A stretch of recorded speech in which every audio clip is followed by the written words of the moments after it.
My name is Prince Tom. I'm a fan artist, a muralist, a painter. I draw sometimes. I think I sometimes like to go hiking before I paint, and then I come back tired, but I just have that urge to paint. So I think that's it. Yeah. Drummer boy. Yeah.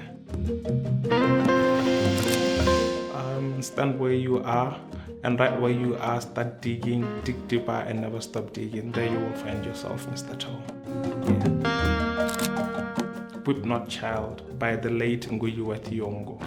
Yeah, he was an African writer. He wrote fiction. The book was about a young boy growing up in the struggles of Africa, but it was based in Kenya. But it's set up in such a way that you also can relate while you're here in Botswana. You know, you feel like you're part of the story, you're part of the book, and you would expect a happy ending. I love happy endings, but that book doesn't have a happy ending. But it sort of changed my life and how I view the world. Yeah. The last dream I had, I was fighting with lions, and I won. So I think that is the most current strangest dream I've had. I don't know. I think when I was about 6 years old, my mom was the one who made me realize that I was an artist. May her soul rest in peace. If you see the little butterfly, the two butterflies, yeah, that for her. She was the one who introduced me to art. So yeah, taking walks with my mom. Yeah. I go to church, and then I get home, and then I rest. Yeah, I don't like to do much on Sundays. And then I listen to my classics, Lionel Richie, just slow jams, and then just take a nap. A bit of both, hey?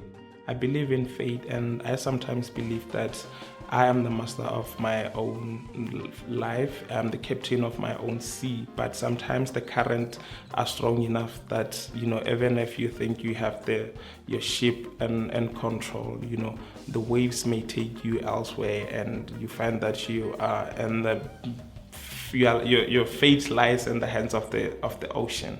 So that is where I'm like a bit of both. Sometimes I find that I control my own fate, I control my own destiny, but sometimes life throws its jabs at us and to show us that no, we are not really in control. So I just like to let go and not be in control. It's mysterious, growing up we used to in Setswana to share folk tales and stuff like that, and they always sounded mysterious, mythical, surreal. So I just wanted to create a dream. Well, to me it was like I was living in a dream, but more centered around healing and rainmaking, because I love rain, and I've always been fascinated about the idea of people being able to dance and to summon rain, and people being able to dance and to do whatever they're gifted with to heal people. So I added some colors there, because I understand that when it comes to healing, every color plays a role. I added the colors to act more as a sunset. There's a saying in Setswana which says, "Liphirimela go thaba."